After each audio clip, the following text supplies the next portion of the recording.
and the lowest cost.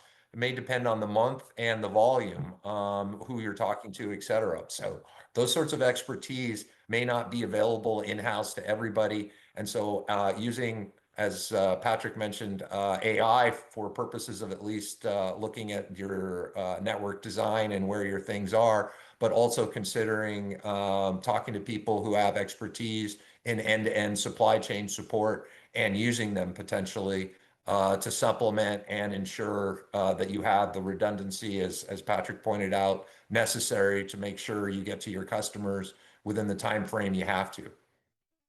Yeah, and also definitely a lot of resources on, coming from this webinar, but also, as you said, technological and human resources that companies can think about as they try to address these external factors and network pressures. And so, on that topic, we'd like to understand what your teams are actively activating. And so our next poll, as you'll see it on the screen, which areas is your organization actively evaluating in the next 12 months? Additional warehousing, network redesign, regional sourcing shifts, transportation optimization, inventory placement strategy, or perhaps you're not contemplating any changes. So if folks could vote on that, we'll see where people stand, and go on from there. While folks are doing that, I'm sort of curious, once a company sees an opportunity, what determines whether that really succeeds operationally? That's a good one. I would say the biggest element is just not get surprised. And it comes back a little bit maybe to this, visibility thing, right? Because whatever journey or whatever path you're embarking upon that stretches multiple years, and a lot of these investments we talk about when it comes to reshoring are exactly that. You have to assume that something's going to happen that's going to throw you a little bit off course. So being able to have multiple, understanding of tipping points, of, alternate scenarios and so on is going to be critical to make sure that, you don't find yourself continuing a journey that, somewhere midstream really got seriously distracted or redirected, basically.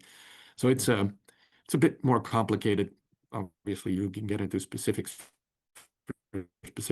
companies, but it's really about making sure that you're ready to pivot, because that's sort of the name of the game these days. There's hardly anything you can think of anymore that you can say, credibly, we're going to be doing this for the next 3 years, and it'll still be the right answer 3 years from now.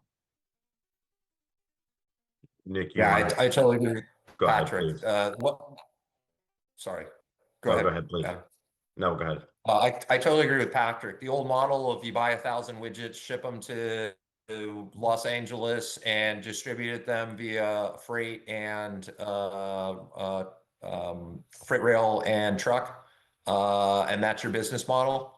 That's not going to work. If it's the 100% of your business, that will be ultimately a big challenge, because by the time they get made and put on the ship, you may have 7 different tariff rates that have been announced for various aspects of that widget. So adaptability and velocity of your ability to change and respond, and having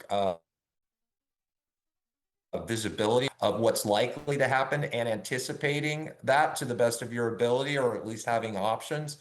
That's the only solution that I really can come up with right this minute.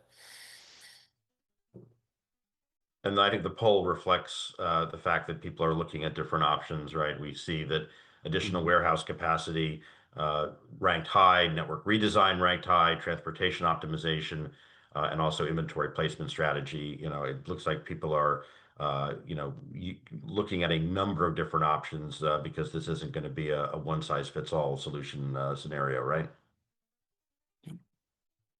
A bit surprised that regional sourcing shifts only has a 1 out of 7, which I guess probably means that most people have already made the shifts, and they're not doing them anymore in the next 12 months until the picture becomes clear.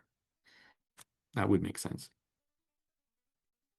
What do you think companies most underestimate when moving from a strategy that has, perhaps these and other tactics to the execution phase?